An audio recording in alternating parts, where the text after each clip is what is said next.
ನಮಸ್ಕಾರ ಎಲ್ಲರಿಗೂ ತಿಂಡಿ ತಾರೆಗೆ ಸುಸ್ವಾಗತ. ನಾವಿವತ್ತು ಮ್ಯಾಂಗೋನ ಬಳಸ್ಕೊಂಡು ಈಸಿ ಅಂಡ್ ಟೇಸ್ಟಿ ಆದಂತ ಮ್ಯಾಂಗೋ ಪುಡಿಂಗ್ನ ಹೇಗೆ ಮಾಡೋದು ಅಂತ ನೋಡೋಣ ಬನ್ನಿ. ನಾವಿಲ್ಲಿ ಇವಾಗ ಸ್ವೀಟ್ ಮಾಡೋದಕ್ಕೆ ಇವಾಗ ನಾನು ಒಂದು ಪಾತ್ರೆ ತೊಗೊಂಡಿದ್ದೀನಿ. ಸೊ ಈ ಪಾತ್ರೆಗೆ ಸೋಸೋದನ್ನು ಇಲ್ಲಿ ಇಟ್ಕೊಳ್ಳೋಣ. ಇದಕ್ಕೆ ಇವಾಗ ನಾನು ಒಂದು ಕಾಟನ್ದು ಒಂದು ಬಟ್ಟೆ ಹಾಕ್ತಾ ಇದ್ದೀನಿ. ಸೊ ಇದು ನಮಗೆ ಮೊಸರು ಸ್ವಲ್ಪ ತಿಕ್ಕಾಗಿ ಮಾಡ್ಕೊಳ್ಳೋದಕ್ಕೋಸ್ಕರ ಅಷ್ಟೇ. ಸೊ ಇವಾಗ ನಮಗೆ 3 ಕಪ್ಪಷ್ಟು ಮೊಸರು ಬೇಕು. ಸೊ ಇವಾಗ ನಾವು ಮೆಜರ್ ಮಾಡಿಕೊಂಡು 3 ಕಪ್ ಹಾಕ್ಕೊಳ್ಳೋಣ. ಸೊ ನಾನಿಲ್ಲಿ ಈ ಮೆಜರಿಂಗ್ ಕಪ್ನ ತೊಗೊಂಡಿದ್ದೀನಿ. ನಿಮ್ಮ ಹತ್ರ ಮೆಜರಿಂಗ್ ಕಪ್ಸ್ ಇಲ್ಲ ಅಂತ ಅಂದರೆ ನಿಮ್ಮ ಮನೇಲಿ ಯಾವುದೇ ಕಪ್ ಬೇಕಾದರೂ ತೊಗೊಬೋದು. ಸೊ ಇವಾಗ 3 ಕಪ್ ಹಾಕೋಣ. ನಾವಿಲ್ಲಿ ಇದಕ್ಕೆ ಇವಾಗ 3 ಕಪ್ಪಷ್ಟು ಮೊಸರನ್ನ ಹಾಕ್ಕೊಂಡಿದ್ದೀನಿ. ಸೊ ಇದನ್ನು ಇವಾಗ ತಕ್ಕೊಳ್ಳೋಣ.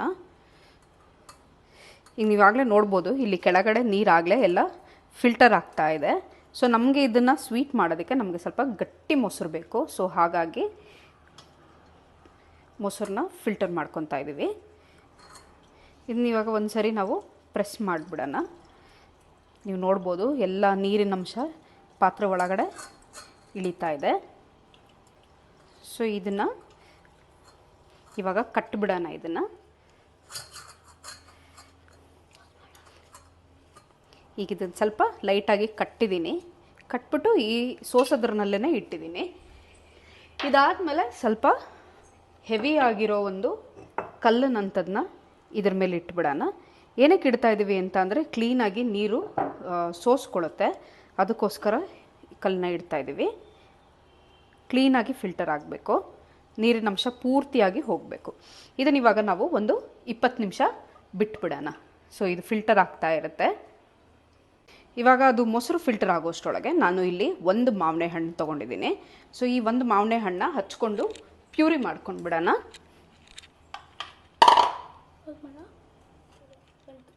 ಈಗ ಇಲ್ಲಿ ಮ್ಯಾಂಗೋಸ್ ಎಲ್ಲ ಹಚ್ಕೊಂಡಿದ್ದೀನಿ. ಸೊ ಇದನ್ನು ಪ್ಯೂರಿ ಮಾಡ್ಕೊಳ್ಳೋಣ. ಸೊ ಪ್ಯೂರಿ ಮಾಡ್ಕೊಳ್ಳೋದಕ್ಕೆ ನೀವು ನೀರನ್ನ ಬಳಸೋ ಹಾಗಿಲ್ಲ. ಸೊ ನೀರಿಲ್ಲದೇ ಗ್ರೈಂಡ್ ಮಾಡ್ಕೊಳ್ಳಿ ಕ್ಲೀನಾಗಿ.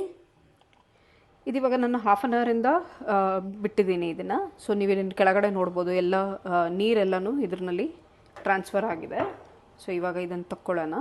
ಇದನ್ನು ತೆಗೆದು ಇವಾಗ ನಾವು ಒಂದು ಪಾತ್ರೆಗೆ ಟ್ರಾನ್ಸ್ಫರ್ ಮಾಡ್ಕೊಳ್ಳೋಣ.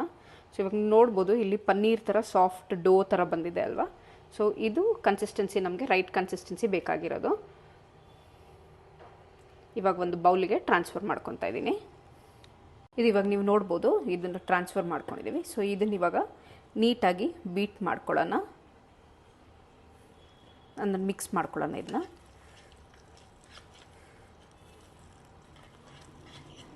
ನಾವಿವಾಗ ಮೊಸರಿಗೆ 3/4 ಕಪ್ಪಷ್ಟು ಕಂಡೆನ್ಸ್ ಮಿಲ್ಕ್ ಹಾಕ್ಕೊಂಡಿದ್ದೀನಿ. ಆಮೇಲೆ ಒಂದು ಮಾವಿನ ಹಣ್ಣಿಂದು ರಸ ಆವಾಗಲೇ ಪ್ಯೂರಿ ಮಾಡಿ ಇಟ್ಕೊಂಡಿದ್ದಲ್ಲ ಅದನ್ನು ಹಾಕಿದ್ದೀನಿ. ಸೊ ಎರಡನ್ನೂ ಹಾಕಿ ಇವಾಗ ನೀಟಾಗಿ ಮಿಕ್ಸ್ ಮಾಡ್ಕೊಂಡಿದ್ದೀವಿ. ಸೊ ಮಾವಿನ ಹಣ್ಣು ನಿಮಗೆ ಸ್ವೀಟ್ ಇಲ್ಲ ಅಂತಂದರೆ 1 ಕಪ್ಪಷ್ಟು ಕಂಡೆನ್ಸ್ ಮಿಲ್ಕ್ ಹಾಕ್ಕೊಳ್ಳಿ. ಮಾವಿನ ಹಣ್ಣು ಸ್ವೀಟ್ ಬಂತು ಅಂದರೆ ಒಂದು 3/4 ಕಪ್ಪಷ್ಟು ಕಂಡೆನ್ಸ್ ಮಿಲ್ಕ್ನ ಹಾಕ್ಕೊಳ್ಳಿ, ಸಾಕು. ಇವಾಗ ಇದನ್ನು ಚೆನ್ನಾಗಿ ಮಿಕ್ಸ್ ಮಾಡಿದ್ದೀವಿ. ಸೊ ಲಂಪ್ಸ್ ಫ್ರೀ ಇರೋ ಹಾಗೆ ಕಲಿಸ್ಕೋಬೇಕು. ಈಗ ನಿಮ್ಮ ಪ್ಯೂರಿ ಇಲ್ಲಿ ರೆಡಿ ಆಗಿದೆ. ಸೊ ಇವಾಗ ನಾವು ಸ್ಟೀಮ್ ಮಾಡ್ಕೊಬೇಕು. ಸೊ ಸ್ಟೀಮ್ ಮಾಡೋದಕ್ಕೆ ಇವಾಗ ನಾನು ಪಾತ್ರೆ ಇಟ್ಟಿದ್ದೀನಿ. ಇದನ್ನು ಗ್ಯಾಸ್ ಆನ್ ಮಾಡಿ ಸ್ಟೀಮ್ ಬರೋವರೆಗೂ ವೆಯ್ಟ್ ಮಾಡೋಣ. ಸೊ ಅಷ್ಟರಲ್ಲಿ ನಾವು ಇದನ್ನು ಇವಾಗ ಒಂದು ಕೇಕ್ ಮೋಲ್ಡ್ಗೆ ಟ್ರಾನ್ಸ್ಫರ್ ಮಾಡ್ಕೊಳ್ಳೋಣ. ನಾನಿಲ್ಲಿ ಇವಾಗ ಈ ಥರ ಟ್ರೇ ತೊಗೊಂಡಿದ್ದೀನಿ. ಸೊ ಇದಕ್ಕಿವಾಗ ನಾವು ಒಂದು ಪೇಪರ್ ಹಾಕೋಣ, ಕ್ಲೀನಾಗಿ ಬರುತ್ತೆ ಅಂತ ಅಷ್ಟೇ.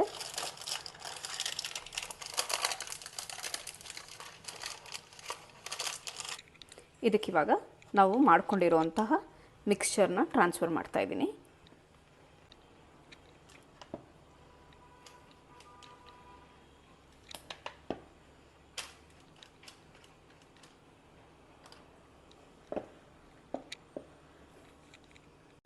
ಇದನ್ನ ಇವಾಗ ನಾನು ಟ್ರೇಗೆ ಹಾಕಿ ಟ್ರಾನ್ಸ್ಫರ್ ಮಾಡಿದ್ದೀನಿ.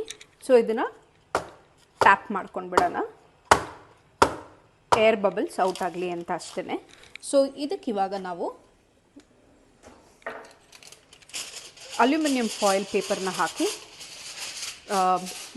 ಇದನ್ನು ಸ್ಟೀಮ್ ಮಾಡ್ಕೊಬೇಕು. ಅಲ್ಯೂಮಿನಿಯಂ ಫಾಯಿಲ್ನ ಏನಕ್ಕೆ ಹಾಕ್ತಾ ಇದ್ದೀನಿ ಇದಕ್ಕೆ ಅಂತ ಅಂದರೆ ಇದ್ರ ಮೇಲೆ ನೀರು ಬೀಳದೇ ಇರಲಿ ಅಂತ ಅಷ್ಟೇ. ಸೊ ಅದಕ್ಕೋಸ್ಕರ ಇದಕ್ಕೆ ಇವಾಗ ಅಲ್ಯೂಮಿನಿಯಂ ಫಾಯಿಲ್ನ ಹಾಕಿದ್ದೀನಿ. ಟೈಟಾಗಿ ರ್ಯಾಪ್ ಮಾಡಿ.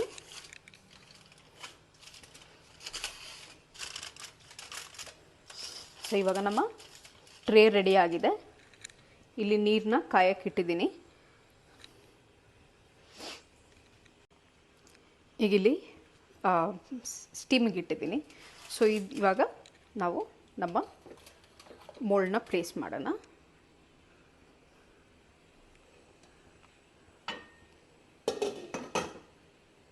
ಇವಾಗ ಇದನ್ನು ಸ್ಟೀಮ್ನಲ್ಲಿ ಆಲ್ಮೋಸ್ಟ್ 25 ಮಿನಿಟ್ಸ್ವರೆಗೂ ಕುಕ್ ಮಾಡ್ಕೊಳ್ಳೋಣ, ಸ್ಟೀಮ್ ಮಾಡ್ಕೊಳ್ಳೋಣ.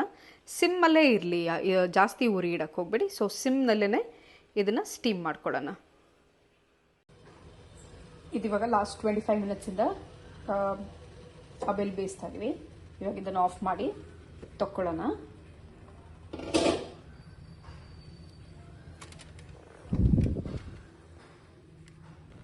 ಇದಿವಾಗ ಸ್ಟೀಮ್ ಆಗಿದೆ. ಸೊ ಸ್ಟೀಮ್ ಆಗಿರೋದನ್ನ ಇವಾಗ ನಾನು ತಕ್ಕೊಂಡಿದ್ದೀನಿ ಇದರಲ್ಲಿ.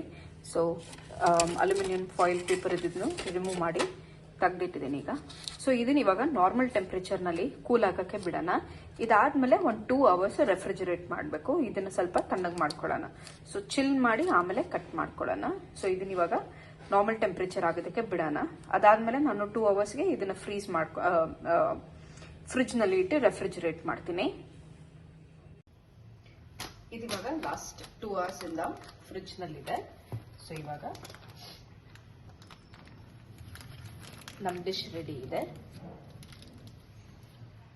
ಇದನ್ನ ಇವಾಗ ಕಟ್ ಮಾಡಿ ಸರ್ವ್ ಮಾಡ್ಕೊಳ್ಳೋಣ.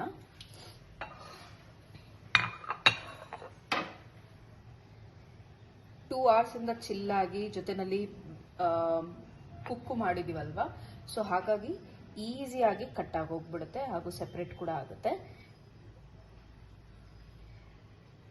ನಾವು ಜಾಸ್ತಿ ಪ್ರೆಷರು ಹಾಕೋ ಹಂಗಿಲ್ಲ. It's a simple, easy and delicious dessert. ಈಗ ನೀವು ನೋಡ್ಬೋದು ನಮ್ಮ ಡೆಸರ್ಟ್ ರೆಡಿ ಆಗಿದೆ.